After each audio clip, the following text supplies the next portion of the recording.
ഡിഗ്രിയൊക്കെ കഴിഞ്ഞ് പുറത്തൊക്കെ പോകണമെന്ന് ഭയങ്കര ആഗ്രഹിച്ച് നിന്ന സമയത്തായിരുന്നു അൺഎക്സ്പെക്റ്റഡ് ആയിട്ട് അമ്മ നാട്ടിൽ നിന്ന് പോയത്.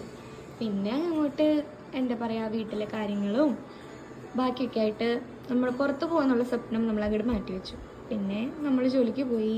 അത് കഴിഞ്ഞ് വളരെ അൺഎക്സ്പെക്റ്റഡ് ആയിട്ടാണ് പിന്നെയും പഠിക്കാം എന്നൊരു കാര്യം ഞാൻ തീരുമാനിച്ചത്. ആദ്യം എനിക്ക് ഒട്ടും താല്പര്യമില്ലായിരുന്നു പഠിക്കാൻ പോകാൻ. സത്യം പറഞ്ഞു കഴിഞ്ഞാൽ എൻ്റെ അമ്മയുടെ നിർബന്ധം കൊണ്ടാട്ടോ ഞാൻ ആദ്യമായിട്ട് പഠിക്കാൻ വേണ്ടി അഡ്മിഷൻ്റെ കാര്യങ്ങളൊക്കെ ചെയ്യാൻ തുടങ്ങിയത്. തീരെ താല്പര്യമില്ലെങ്കിലും അമ്മയുടെ വിഷമം കാണാൻ വയ്യാത്തത് കൊണ്ട് ഞാൻ പോയി PGക്ക് ഒരു അഡ്മിഷൻ എടുത്തു. വീടിൻ്റെ അടുത്ത് തന്നെ കോളേജിൽ പോകണം എന്നുള്ള ആവശ്യകത ഉള്ളത് കൊണ്ട് നിർമ്മലയിലാട്ടോ ഞാൻ PG ചെയ്യാമെന്ന് തീരുമാനിച്ചത്. അങ്ങനെ അഡ്മിഷനൊക്കെ എടുത്ത് ഫസ്റ്റ് ആ കോളേജിൽ കയറി ചെന്ന സമയത്ത് എനിക്ക് ഒരുപാട് ഇൻസെക്യൂരിറ്റീസ് ഉണ്ടായിരുന്നു. കാരണം ഒരു 2 വർഷത്തെ ഗ്യാപ്പ് കഴിഞ്ഞ് പഠിക്കാൻ പോകുന്നതിൻ്റെതായ എല്ലാ പേടികളും ടെൻഷനുകളും ഒക്കെ ആയിട്ടാണ് ഞാൻ കോളേജിലേക്ക് പോയിരുന്നത്. ഇനി പഠിക്കാൻ പറ്റുമോ, പഠിക്കുന്നത് മനസ്സിലാവോ, ബേസ് ഉണ്ടാവോ, അങ്ങനെ ഒരുപാട് ചിന്തകളൊക്കെ ആയിട്ട് പഠിക്കാൻ പോയതാണ് ഞാൻ. ബട്ട് ചില ആളുകൾ നമ്മുടെ ലൈഫിൽ നമ്മൾ വളരെ ഇൻഫ്ലുവൻസ് ചെയ്യില്ലേ, അതുപോലെ ചെന്ന് അന്ന് തന്നെ എനിക്ക് കുറച്ച് ഫ്രണ്ട്സിനെ കിട്ടി.